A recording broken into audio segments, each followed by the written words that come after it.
여러분 안녕하세요. 시카고 예수사랑교회 황선웅 목사입니다. 오늘도 여러분의 기도가 열리고 하나님과 함께 숨쉬는 하루 되시길 소망합니다.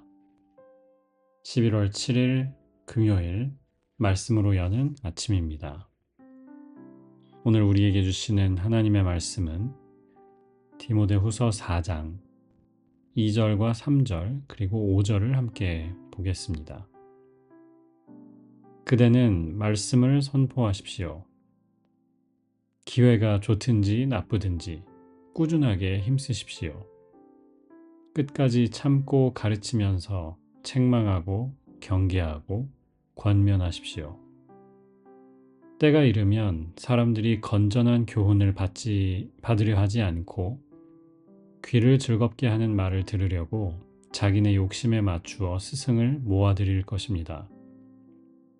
그러나 그대는 모든 일에 정신을 차려서 고난을 참으며 전도자의 일을 하며 그대의 직무를 완수하십시오. 주님의 백성들에게 주시는 주님의 말씀입니다. 하나님께 감사드립니다. 스가랴서를 읽으면서 또 묵상하면서 힘들었던 탓인지 디모데후서는 그냥 읽기만 해도 은혜가 되는 것 같습니다. 수요일에도 말씀드렸지만 디모데후서는 바울이 자기의 주 안에서 아들 된 후배 목회자였던 디모데에게 쓴 개인적인 편지이고요. 이 안에 디모데를 향한 바울의 애틋한 마음도 들어있지만 우리에게 도움이 되는 것은요. 말씀을 증거하는 혹은 목회자로서의 교인으로서의 사명에 대해서 말씀하는 부분이라고 저는 생각합니다. 오늘 3절에 보면 이렇게 말씀하지요. 때가 이르면 사람들이 교훈을 받으려 하지 않고 그저 귀에 즐겁게 들리는 말만 들으려 할 것이다. 그리고 그런 말을 해줄 수 있는 사람을 찾을 것이다. 라고 되어 있습니다. 4절을 읽지 않았지만 이렇게 되어 있지요. 그들은 진리를 듣지 않을 것이고 꾸며낸 이야기에 귀를 기울일 거다.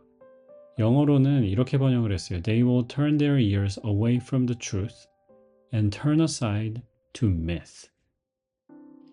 진리로부터는 귀를 닫아버리고 신화와 같은 꾸며낸 이야기에는 귀를 기울일 것이다 라고 이야기합니다. 이 말씀이 2000년, 1900년 전에 써졌다는 것이 참 놀랍습니다. 특별히 개신교 목회자로서 종교개혁 이후에 말씀이 예배의 중심에 자리하게 되었습니다. 그 이전 시대 그리고 지금의 카톨릭 미사에 가보면 말씀이 그렇게 중요하지 않아요. 설교도 짧고 예배 전체에서 그렇게 큰 비중을 차지하고 있지 않죠. 성찬 이런 것들이 더 중요하고요. 그런데 종교개혁 이후에는 오직 말씀으로라는 이 기치를 걸게 되면서 설교가 중심이 됩니다. 그 이전 시대까지는 교회에 원래 의자도 없었다고 하죠. 그냥 사람들이 와서 서서 예배를 드릴 정도로 짧은 예배였다가 종교개혁 이후에 설교들이 길어지기 시작하면서 예배가 길어지면서 교회에 그 퓨라고 하는 장의자들이 생기기 시작했습니다.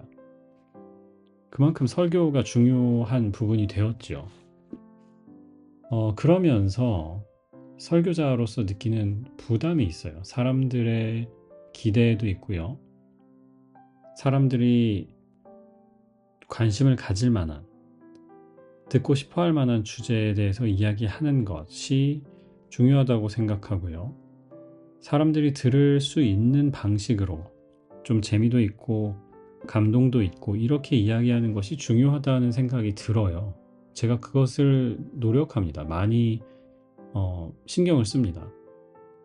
그런데 진리를 선포하는 수단으로서 이런 방법들을 써야 하는 것이지 사람들의 귀에 즐거운 이야기를 하기 위해서 그것이 목적이 되어서는 안 된다고 오늘 바울 사도는 디모데에게 도전합니다. 2절에 이렇게 말씀하지요. 기회가 좋든지 나쁘든지 꾸준하게 말씀을 선포하라고 말씀합니다. 영어로는 with great patience and careful instruction 이라고 말씀했어요. 큰 인내를 가지고 그리고 조심스럽게 세심하게 준비해서 말씀을 가르치라고 합니다. 그리고 correct, rebuke and encourage. 바르게 하고 잘못된 것은 혼내고 그리고 격려하는 것, 용기를 북돋아 주는 것이라고 말씀합니다. 5절에는 이렇게 또 말씀해요. 모든 일에 정신을 차려라. 그리고 고난을 참고 전도자의 일을 하라 라고 말합니다. 어제 큐티 본문이었던 3장 12절에는 이런 말씀도 있었어요. 그리스도 예수 안에서 경건하게 살려고 하는 사람은 모두 박해를 받을 것입니다. 전 아직도 이 말씀을 생각하고 있습니다. 그리스도 예수 안에서 경건하게 사는 사람은 복을 받을 것입니다. 자녀들이 잘 될 겁니다. 건강할 겁니다. 이게 아니고 모두 한 명도 빼놓지 않고 모두 박해를 받는다고 말씀했어요. 경건하게 살고자 하는 사람들도 그러한데 오늘 여기 말씀을 선포하는 전도자는 오죽하겠습니까? 당연히 박해를 받을 것입니다.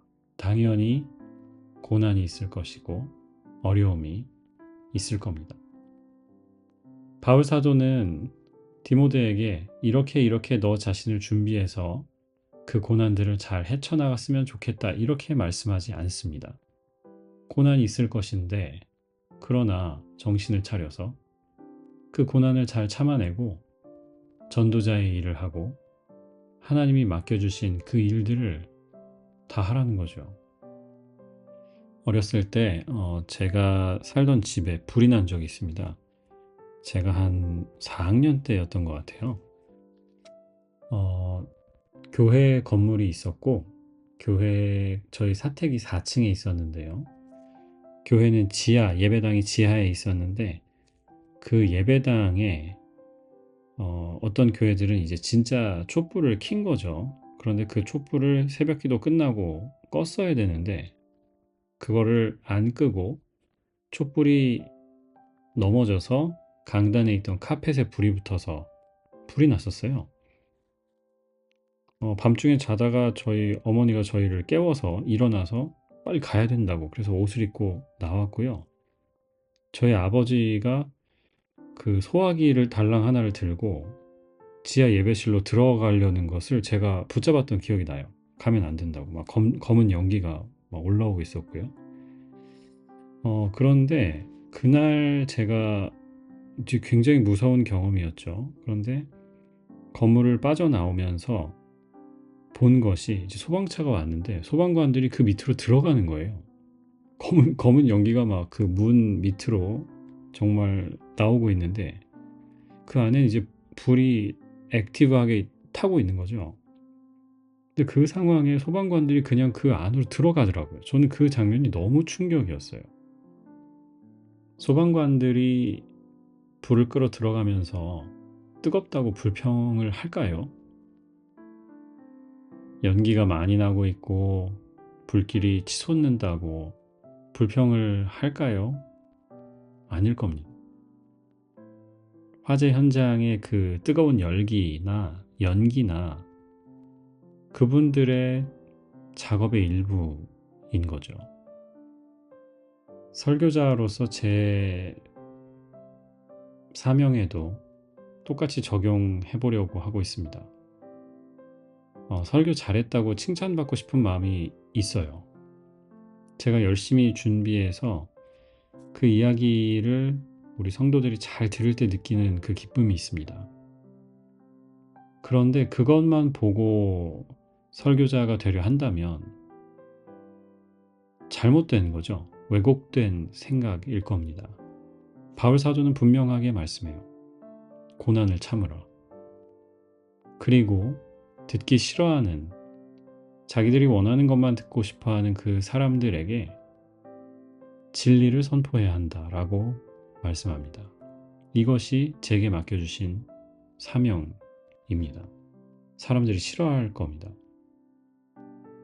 별로 좋아하지 않을 거예요. 어려움 당하기도 할 겁니다.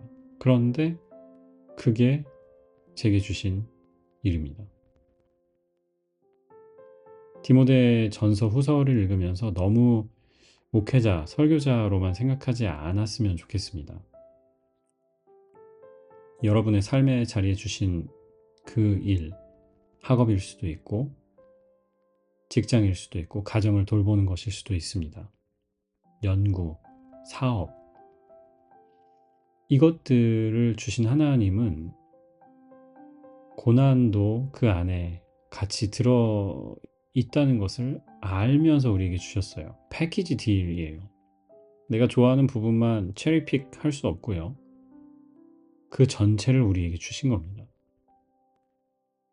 오늘 이 말씀을 다시 한번 되새겼으면 좋겠습니다. 그대는 모든 일에 정신을 차려서 고난을 참으며 전도자의 일을 하며 그대의 직무를 완수하십시오. 그런 우리가 되기를 주님의 이름으로 축복합니다. 기도하겠습니다. 하나님, 우리가 그런 신실한 주님의 종들로 발견되기를 원합니다. 부족한 저희에게 하나님의 영을 부어주시고, 그래서 고난도, 어려움도, 아픔도 다 함께 끌어안고, 그 모든 상황 가운데에서도 감사할 수 있는 일체의 비결을 우리에게도 가르쳐 주옵소서. 오늘 우리의 삶을 주님께 맡기며 예수 그리스도의 이름으로 기도합니다. 아멘.